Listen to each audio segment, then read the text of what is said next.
Brian Blair has never shied away from the spotlight. As a former killer bee in the world of wrestling and a county commissioner in the world of politics, Blair seems comfortable with his very public persona. But a very public incident last month changed all that. I had the chance to sit down with him and his wife to hear for the first time the details of how that night unfolded. It was not a typical Father's Day at the Blair house. Instead of breakfast in bed for Dad, it was a scuffle. A 911 call. My brother and my dad just got in a fight. Handcuffs, and this. What followed was embarrassment, questions, and a family in crisis. Sometimes the hardest kids to mentor are your own. Brian and Toni Blair are the proud parents of two teenage boys, Brett 17 and Bradley 14.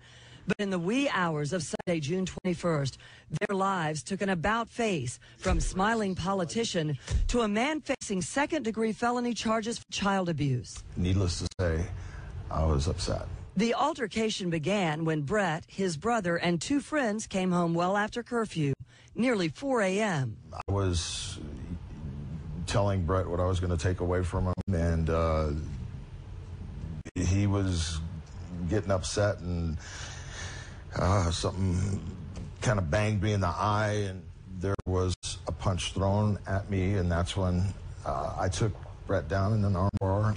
At that point, Toni intervened. I just tried to calm the situation down and calm the boys down and take them outside. But Bradley's 911 call brought deputies to the door a short time later.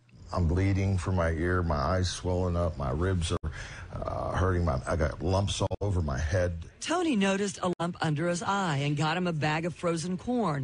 Blair was nursing that wound when officers arrived. He says officers asked if he wanted his son arrested. He said no. It's what happened next that still baffles both of them. They were sitting here talking to us, and two new police officers came in, and that hadn't been here through the whole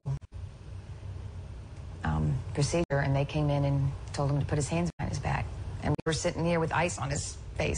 He was booked into jail on second-degree child abuse charges and hours later released on his own recognizance, but not before his family's life entered a new chapter. A public figure's life just got a little more public, and father and his sons had some serious repair work to do. But he also believes Hillsborough County has some repair work of its own. I think that I had to let the law down right then to let them know that they are supposed to be out at 4 o'clock in the morning. And to have no curfew in Hillsborough County, a 13-year-old can walk the streets. He admits curfews should begin at home.